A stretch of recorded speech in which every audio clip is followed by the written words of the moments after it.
What you're looking at right here is a live shot of an event that is taking place about 2 blocks from here. Ladies and gentlemen, our program is about to resume. As our program is about to resume. This is the Al Smith dinner. That's the, faceless MC at this point. It is a tradition in American politics going back to the Second World War, this Al Smith dinner. It's a formal dinner, as you can see. It's named after the former governor of New York, Al Smith, who was the first American Catholic to ever be a presidential nominee. Al Smith, incidentally, lost to Herbert Hoover in the 1928 election. So Al Smith was not the first Catholic president, but he was the first Catholic nominee for president. And this dinner, which is a benefit for Catholic charities here in New York City, has ended up becoming a really important thing in American presidential politics. And honestly, the biggest reason it is really important is because of its timing. There are other dinners like this, the Gridiron Dinner in Washington or the Alfalfa Dinner or the Correspondence Dinner.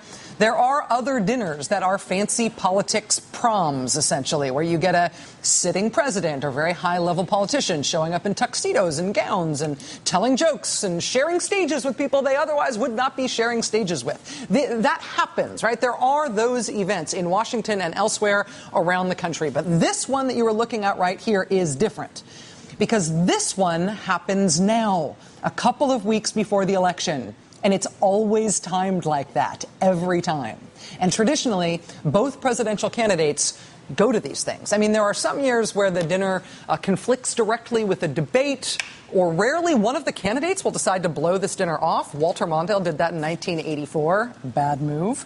Also, because this is a Catholic dinner, every once in a while the New York Archdiocese is mad at one candidate or the other for a political reason, so neither candidate gets invited in those years. But most years, what you're looking at here is what happens. It's just a couple of weeks before the election, and you get both sides. You get both candidates. So you get John F. Kennedy and Richard Nixon, both there in 1960. You get George H.W. Bush and Michael Dukakis, both there in 1988. You get George W. Bush and Al Gore in 2000, sharing a stage at the same event and appearing together in a way that they would otherwise never, ever make an appearance. Now, you have to have a certain amount of charisma to be a candidate at this level. So it's not like these guys have never told a joke. But no presidential candidate is as funny naturally as these guys appear to be at this dinner. So obviously they are having people write stuff for them. They are doing comedy routines scripted by professional comedy writers. So yes, at the base level, this just functions as entertainment because the speeches really are always funny and they are almost always well delivered. But beyond just entertainment, there is also value for a country trying to make up its mind between these two men. There is value in seeing these guys talking in a way we would otherwise never get to see them talk, because it is comedy. We get to see them sort of skirting the edge of propriety in a way that you actually have to do in order to be funny 90% of the time. I mean, there's that joke about what did the 0 say to the 8, nice belt. But beyond that, like, sometimes you have to get a little edgier than that to get a real laugh, especially in a room full of politicos. In an election this close, it is possible that us getting to see them like this makes a difference to the election. How a person tells jokes is part of his personality, and people really do make personality-based decisions for voting. I mean, for example, 2008. John McCain, at this point in the election in 2008, was probably so far behind that he was never going to win. But John McCain was legit funny at the Al Smith dinner in 2008. And that made him more likable by virtue of being funny. And in a close race, that kind of thing can make a difference. Even in this room full of proud Manhattan Democrats, I can't shake that feeling. Some people here are pulling for me.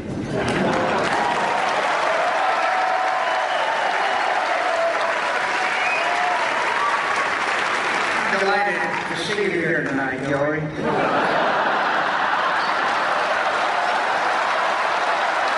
When a reporter asked him if Senator Obama was qualified to be president, Bill Clinton pointed out, sure, he's over 35 years of age and he was a citizen. Before they even turned up an acorn voter registration form that bore the name of one Mickey Mouse. We're checking the paw prints. Although I might let that one go, I'm pretty sure the big rat's a Republican. That was John McCain doing very well at this event in 2008. But both he and candidate Barack Obama were there, and that was totally in the thick of the campaign, right? That was one night after their presidential debate that year at Hofstra. This year, we are right in the thick of it. We are 2 nights after the presidential debate at Hofstra. But again, Mitt Romney and Barack Obama are both expected to be speaking there tonight. We're going to be carrying their remarks live and uninterrupted, unless, of course, the interruption is from Chris Matthews, who you can see there wiping his face. They're at the dinner directly behind the president, sitting so close to the president that he could spill a drink on him. So purely as colleague privilege toward Chris, if he does something to interrupt the proceedings, we'll interrupt everything. But other than that, we will bring you President Obama and Mitt Romney. You can see they're on the right side of your screen along with his wife. We will bring you those remarks as they deliver them. For what might be a preview of the president tonight, here was how then candidate Barack Obama did in 2008, that same night with John McCain. There is no other crowd in America that I'd rather be palling around with right now. John McCain is onto something. There was a point in my life when I started palling around with a pretty ugly crowd. I've got to be honest. These guys were serious deadbeats. They were lowlifes. They were unrepentant, no good punks. That's right. I've been a member of the United States Senate. Some of the rumors out there are getting a bit crazy. Rupert, the other day, Fox News actually accused me of fathering 2 African-American children in wedlock.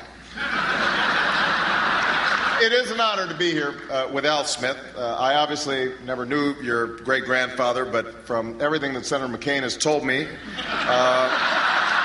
2 of them had a great time together before Prohibition, so... That was Barack Obama in 2008 at the Al Smith dinner, which is happening tonight.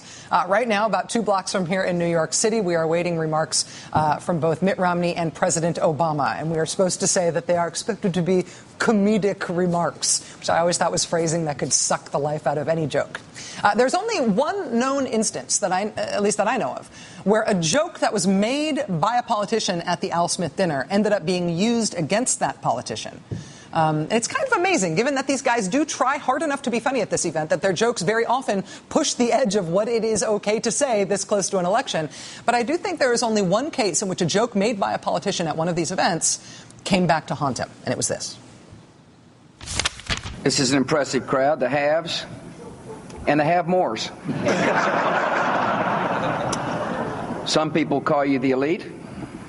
I call you my base. Now, maybe he meant Manhattan Catholics. But when that ended up in Michael Moore's film Fahrenheit 9/11, and it ended up in a John Kerry campaign ad, the white tie there said everything you needed to say about who this base was for George W. Bush. But I think that is the only time that Al Smith dinner remarks have been used against a politician so far. We will continue to monitor this event tonight. Mitt Romney is expected to take the stage any moment now, followed by President Obama. We'll bring it to you when he does. The Al Smith dinner is one of those moments where it sort of feels like time stops because these guys get so far out of character that we far out of the character that we otherwise see them in, right? But this is the last frantic 2.5 weeks of campaigning before Election Day, and this sort of thing does usually have to be squeezed into very tight campaigning schedule. Today was an intense day of campaigning and of public appearances and interviews for one of the 2 campaigns. And this is a weird fact, but one of the strange things that nobody talks about the Mitt Romney campaign is that he takes a lot of time off. And maybe at this point it is debate prep ahead of the foreign policy debate on Monday, but the campaign is not saying that. All we know is that Mitt Romney had no public events today at all, other than this Al Smith joke speech that he is expected to give in just a minute. Nothing else on his schedule. His running mate Paul Ryan did do one event today in Florida. And Mr. Romney's wife went on The View and talked about why Mr. Romney and all 5 of his sons never served in the military. But that was it for the whole Republican campaign today. On the Democratic side, most of the heat and light was generated outside the actual ticket today because it was former President Bill Clinton today campaigning with Bruce Springsteen. I came here today because I'm thankful for universal health care, the lack of which was for so long an embarrassment to our country. I'm thankful for a more regulated Wall Street. I'm thankful GM is still making cars. After that event in Ohio today, Bruce Springsteen then left to do another event for President Obama tonight in Iowa. But in terms of the actual candidates, Vice President Joe Biden held an event today, a raucous event today in Las Vegas. President Obama held a very large event in Manchester, New Hampshire. The campaign said this is going to be President Obama's last personal appearance in New Hampshire before Election Day. But they got 6,000 people to turn out today in the streets of Manchester, New Hampshire for President Obama. The president then flew to New York and he taped a long interview on The Daily Show with Jon Stewart. We're showing this odd picture of it because it was very exciting for everybody in our offices when we saw the president's motorcade go by from our window. We usually just have a great view of that crosswalk there and the delivery guys getting stuck behind that weird guardrail thing on the corner. But today we saw the president. It was very cool. And then the president is expected to speak tonight after Mitt Romney's remarks at the Al Smith dinner. Mr. Romney's remarks are expected to go first, and then President Obama will go second. In terms of the polling today, here's what it looks like at the national level. Mr. Romney now leading President Obama in the Gallup Daily Tracking Poll by 7 points. That is a poll of likely voters. That is understandably freaking out a lot of Democrats right now. But Democrats could take solace today in the Electoral College. Here's how it looks in the states. In Michigan, a new poll by the Detroit Free Press shows President Obama with a 6-point lead in Michigan. In Wisconsin, an NBC News Marist poll shows President Obama with a 6-point lead there, too. And in Iowa, NBC News and Marist have Mr. Obama with an 8-point lead. There's lots more, actually, of interest in those polls, and we'll be getting to those in a moment. But former Massachusetts Governor Mitt Romney addressing the Al Smith dinner in New York City live. You see him there speaking with President Obama, who will be speaking in just a moment, giving the same, we expect, type of speech that Mr. Romney gave, in the sense that it'll be funny and there will be some remarks that have less snark to them and are more kind and are less political. That's the sort of speeches that these are. The reason that this is a big event on the political calendar is because it happens so close to the election. As we're waiting for President Obama to start his remarks, I should introduce W. Kamau Bell, the host of Totally Biased with W. Kamau Bell on FX, which is brilliant. You are here as our comedic strategic advisor. Yes. Before we hear from President Obama, do you have any big picture reaction to how Mr. Romney did there as a comedian?